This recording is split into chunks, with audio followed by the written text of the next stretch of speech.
Hey guys, कैसे हैं आप लोग सभी। Hope you are all doing good. So 1 Feb 2022 को हमारी फिनेंस मिनिस्टर निर्मला सीतारमन जी ने बजट पेश कर दिया है और आज हम बेसिकली इसी के बारे में बात करेंगे कि जो हमारा जो बजट है 2022 का वो हमें किस ओर ले जा रहा है, क्या उसमें हमें नई पॉसिबिलिटीज़ दिख रही हैं, गवर्नमेंट हमें क्या देना चाह रही है इस बजट से, हमारी क्या एस्पिरेशंस हैं। तो चलिए हम इसी के ऊपर बात करते हैं आज, ठीक है। सो स्टोरी बिगिंस कि बेसिकली हम जो मोटा मोटा इसमें देखें अगर हम अपने बजट में, तो basically the long and short story is no to revenue expenditure and yes to capital expenditure. No to revenue expenditure का क्या मतलब है कि इस बजट में अगर हम देखें तो हमारे जो निर्मला सीतारमन जी हैं उन्होंने पीएम किसान जो योजना चल रही है ऑब्वियस, उसमें उन्होंने एडिशनल कोई पैसे नहीं बढ़ाए हैं उसमें। फिर हम साइमल्टेनियसली मनरेगा की जो स्कीम्स हैं उसमें भी पैसा नहीं बढ़ा है। फिर इनकम टैक्स स्लैब में कोई चेंज नहीं हुआ है। तो no long and short story, no to revenue expenditure, ये बेसिकली रेवेन्यू एक्सपेंडिचर है। इसमें जो कि जितना पैसा जिसमें है उतना ही छोड़ दिया है, उसमें कोई चेंज नहीं किया गया है। येस टू कैपिटल एक्सपेंडिचर का क्या मतलब है? कैपिटल एक्सपेंडिचर जो बेसिकली उसमें हम आगे डिस्कस करेंगे इस चीज़ को। और यही एक बहुत मोटी चीज़ है, एक मेन थीम है बेसिकली, जिसमें कि हम लोगों ने इसमें बहुत ज़्यादा कैपिटल इन्फ्यूज़ किया है, जिसमें कि हमने टारगेट सेट किया है 7.5 लाख करोड़ का, जो कि हम इकॉनमी में पंप अप करेंगे। और उस चीज़ से जो बेसिकली हमें किस तरीके से बेनिफिट होगा आगे, उसमें हम जानने की कोशिश करेंगे। सो बेसिकली हम ये क्यों कर रहे हैं उसके ऊपर आते हैं, जंप करते हैं। क्राइसिस, जस्ट बिकॉज कि भाई कोविड चल रहा है, थर्ड वेव हम विटनेस कर रहे हैं ओमिक्रॉन के रूप में। तो प्रॉब्लम्स हैं बहुत ज़्यादा इकॉनमी में, जैसे कि आप लोग देख सकते हैं, मैंने नोट डाउन की भी हुई है। सेंटर ग्रॉस मार्केट बोरोइंग है जो 14 लाख करोड़ तक जो गवर्नमेंट ने वो बोरो कर रखा है इंस्टीट्यूशंस से। जीडीपी जो है, जो हमारे पिछले साल, सॉरी यहाँ पे मैंने 2010 की जगह पे 2019 आना चाहिए था, सॉरी फॉर दैट, 3.7% रही थी, जो कि और उससे पहले जब कोरोना की जो सेकेंड वेव थी उसमें तो माइनस में ही चला गया था। तो फिजिकल डेफिसिट है जो 6.9 है, वो भी कंटिन्यूसली राइजिंग है, और जो कि अभी इस स्टेज में डबल डिजिट्स में, डबल कैपेसिटी से लगातार खर्च कर रही है गवर्नमेंट। पिछले हिसाब से डबल कैपेसिटी से खर्च कर रही है। फिजिकल डेफिसिट लगातार बढ़ता जा रहा है। और एफआरबीएम में भी देखा था कि आरबीआई को ये टास्क दिया हुआ है कि वो ना बढ़ने दिया जाए फिजिकल डेफिसिट। तो ये भी लगातार एक चिंता का विषय बना हुआ है गवर्नमेंट के लिए। General government debt 90% of GDP, जैसे कि हमने ऊपर देखा है, वो लगातार जो डेट है वो बढ़ता जा रहा है गवर्नमेंट के लिए। ये भी एक चैलेंज सिचुएशन है ये इकॉनमी के लिए। हाई एम्प्लॉयमेंट रेट, बिल्कुल सही बात है, न्यूज़पेपर्स में हमने लगातार देखा होगा 4 डेकेड का हाई टच कर चुका है इस वक्त। ये भी इकॉनमी के लिए डेमोग्राफिक डिविडेंड अच्छा नहीं जा रहा है, लोगों के लिए नौकरियों का एक बड़ा सवाल बनता जा रहा है। लो फाइनल कंजम्पशन एक्सपेंडिचर, बिल्कुल सही बात है, कंज्यूम नहीं हो रहा है। क्यों नहीं हो रहा है? क्योंकि डिमांड नहीं है। डिमांड नहीं है तो कंपनी प्रोड्यूस नहीं कर रही हैं। बहुत क्राइसिस में सिचुएशन अभी। Gross fixed capital expenditure weak है जस्ट बिकॉज की डिमांड नहीं है। तो whole short story is the economy is weak. That's why जो गवर्नमेंट है वो डिसाइड करती है कि हम कैपिटल एक्सपेंडिचर स्पेंड करें हमारी इकॉनमी में। सो वाई कैपेक्स, कैपिटल एक्सपेंडिचर ही क्यों हमने चुना है, कि ये रास्ता हमने क्यों नहीं चुना है कि भाई हमें रेवेन्यू एक्सपेंडिचर? जस्ट बिकॉज कि अगर हम कैपिटल एक्सपेंडिचर में इन्वेस्ट करते हैं, या हम उसमें एक शॉर्ट स्टोरी ये है कि एक इन्वेस्टिगेशन हुई थी, एक रिसर्च पब्लिश हुई थी, जिसमें कि ये पाया गया था कि अगर आप 1 रुपी इन्वेस्ट करते हैं, स्पेंड करते हैं कैपेक्स में, तो उसका रिटर्न जो है वो 2.5 से लेकर 4.8 तक जनरेट किया जाता है, जिसमें कि ओवर 1 to 7 ईयर्स। और अगर वहीं पे ही साइमल्टेनियस अगर ऑन कॉन्ट्ररी आप रेवेन्यू एक्सपेंडिचर में एक्सपेंड करते हैं, जैसे कि आप कैश ट्रांसफ़र देते हैं या कैश बेनिफिट देते हैं, जैसे कि अब पीएम किसान योजना में आप डीबीटी से आप कैश ट्रांसफ़र देते हैं, बट उसका क्या रेपकशंस होते हैं, उसकी क्या रिज़ल्ट होता है, वो आपको जो रिटर्न देता है वो 0.54 से 0.98। तो that is why government prefer to invest in capital expenditure, not in revenue expenditure. Hope this is clear to you. और ये ही मेन शॉर्ट स्टोरी है बेसिकली कि why government is choosing capex over revenue expenditure. Now the whole story is ये जो आपके सामने लिखा हुआ है, अब investment, infrastructure, productivity, growth and jobs, ये एक साइकिल है जो लगातार बढ़ेगी। गवर्नमेंट जो स्पेंड कर रही है कैपेक्स में, किस तरीके से, इस तरीके से कि जैसे कि आपने अभी रिसेंटली में गवर्नमेंट के जो इनिशिएटिव्स हैं जो कि हम अभी आगे देखेंगे भी, उसमें भी बेसिकली अब ये कैपेक्स है वो क्या करेगा, कैपेक्स करेगा कि गवर्नमेंट जो है वो अब इन्वेस्ट करेगी, किस में करेगी, इंफ्रास्ट्रक्चर में करेगी। इंफ्रास्ट्रक्चर अगर अच्छा होगा तो क्या होगा, प्रोडक्टिविटी अच्छी होगी, प्रोडक्टिविटी अच्छी होगी तो क्या होगी, ग्रोथ होगी इकोनॉमी की, अगर ग्रोथ होगी तो जॉब्स आएंगी।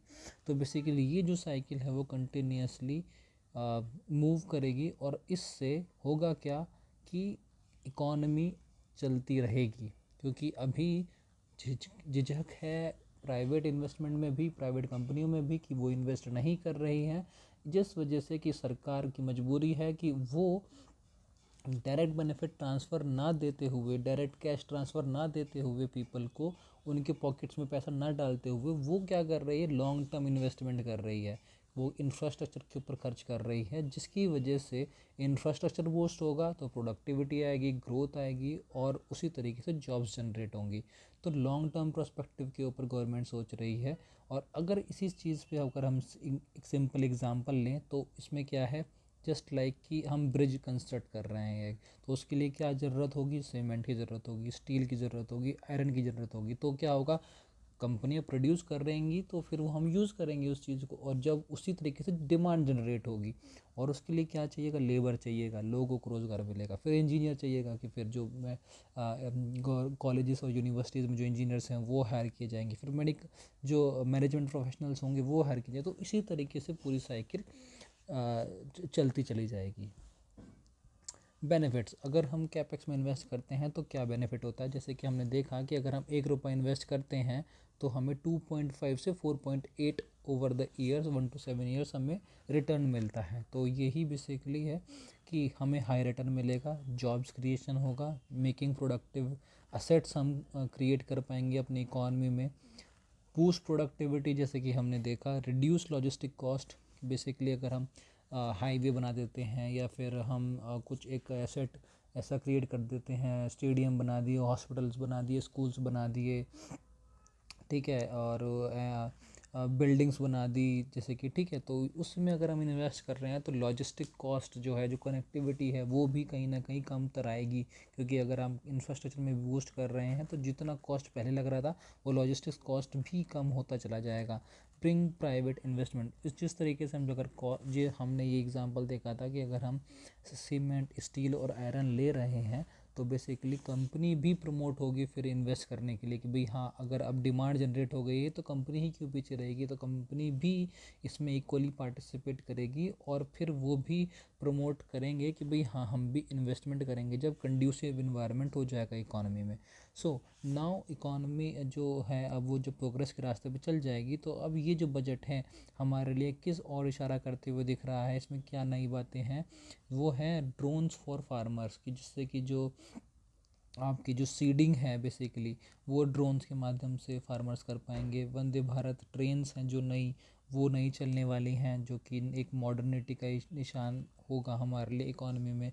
डिजिटल करेंसी आरबीआई लॉन्च करने वाला है। 5G टेक्नोलॉजी जो है हमारे आने वाले समय में, और हम फास्ट स्पीड से चीज़ों को उसका यूज़ कर पाएंगे। नेशनल डिजिटल हेल्थ इकोसिस्टम हम डेवलप कर पा रहे हैं। तो बेसिकली ये चीज़ जो है हमें आने वाले समय में दिखने को मिलेंगी। ग्लोबली हम अब आगे किस तरीके से हमने वर्ल्ड को फेस किया, क्या दूसरे एग्जांपल्स हैं, जैसे कि हम यूएस में ही अगर कोविड की बात की जाए, इस ड्यूरेशन में यूएस ने क्या एग्जांपल लिया है।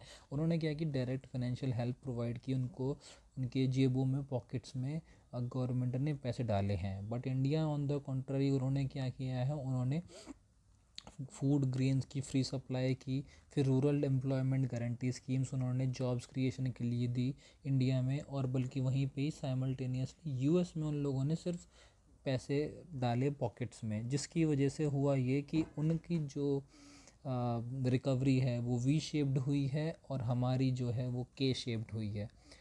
दोनों में अंतर है, जस्ट बिकॉज इसमें हुआ ये कि भाई जब यूएस ने फाइनेंशियल हेल्प की या उनके पॉकेट्स में पैसे डाले, तो हुआ ये सिचुएशन जैसे ही ओमिक्रॉन की या फिर उससे पहले डेल्टा वेरिएंट की इमर्ज हुई थी, क्राइसिस में थी सिचुएशन, तो उसमें हुआ ये इनइक्वालिटी, पॉवर्टी और सिचुएशन बहुत ज़्यादा ख़राब होती चली गई। इसी वजह से जो इनइक्वालिटी है सोसाइटी में वो बढ़ी है, पॉवर्टी बढ़ गई थी। तो इसी वजह से जो डिमांड है वो नीचे चली गई, लोगों को जो एक्सपेंडिचर था वो कम हो गया। तो इसी वजह से जो इकॉनमी में वो स्लम्प आ गया एकदम से बिल्कुल। तो फिर जब यूएस इकॉनमी ने, यूएस गवर्नमेंट ने जो पैसा डाला, उसकी वजह से जो डिमांड है वो कहीं ना कहीं पिक करना स्टार्ट करी, क्योंकि लोगों ने खर्च करना स्टार्ट कर दिया।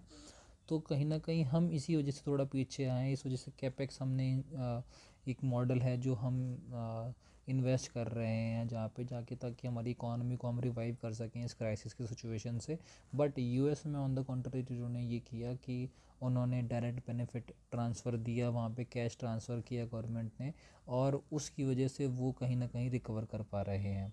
एफ़र्ट्स गवर्नमेंट क्या कर रही है अब इस सिचुएशन में, जैसे कि हमने देखा था कि मैंने बताया था आपको कि गवर्नमेंट ने ही बहुत सारे स्टेप्स लिए हैं इस सिचुएशन को अपनी इकॉनमी को रिवाइव कराने के लिए। जैसे कि फर्स्ट एग्जांपल है नेशनल इंफ्रास्ट्रक्चर पाइपलाइन, जिसमें कि देखा था हमने 1,76,000 करोड़ रुपीज़ जो है वो एसेट्स जो है वो नेशनल इंफ्रास्ट्रक्चर पाइपलाइन में दिए जा रहे हैं, जिससे कि एसेट्स क्रिएशन हो सके, एसेट मोनेटाइजेशन है। सरकार कुछ जो उनकी एसेट्स हैं उनको मोनेटाइज करेगी, जिससे कि वो पैसा कमा सके। क्यों कर रही है गवर्नमेंट बेसिकली ऐसा, क्योंकि गवर्नमेंट के पास भी, मैंने बताया कि चैलेंजेस बहुत सारे हैं, उनके पास भी डेट बहुत ज़्यादा बढ़ चुका है। 90% ऑफ जीडीपी उनके पास डेट हो रखा है, twice the term of physical deficit पहुंच चुका है। उसके पास भी पैसे की एक रेवेन्यू है वो भी बहुत कम आ रहा है, जस्ट बिकॉज कि लोग एम्प्लॉयड हो रहे हैं, और 90% जो वर्क फोर्स है इंडिया का वो इनफॉर्मल सेक्टर में है, और कि 10% जो है वो फॉर्मल सेक्टर में है।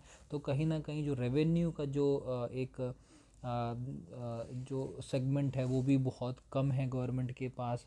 और कहीं ना कहीं फिर ये स्कीम्स, जो एफ़र्ट्स हैं जो गवर्नमेंट लगातार पुश करती जा रही है, प्रोडक्शन लिंक्ड इंसेंटिव स्कीम्स है कि अगर आप प्रोडक्शन में लेके आते हो, प्रोडक्शन करते हो किसी चीज़ का, तो हम उसके ऊपर इंसेंटिव देने की कोशिश करेंगे। आपको लोअर कर दिया गया था यहीं पे कॉरपोरेट टैक्स, फिर प्राइवेटाइजेशन कंटिन्यूसली हम पुश कर रही है गवर्नमेंट, और क्रिएशन ऑफ बैड बैंक। तो मैं आपसे जानना चाहता हूँ कि गवर्नमेंट ने क्या सही किया कि कैपेक्स में इन्वेस्ट कर रही है, तो ये ठीक स्टेप है, या फिर उसको डायरेक्ट रिलीफ देना चाहिए था, डायरेक्ट पैसा देना चाहिए था। तो I just want to know कि ये इन दोनों में से आपको क्या सही लगता है, and hope you all definitely will answer this question, and hope you all like this video. Thank you very much and have an awesome day.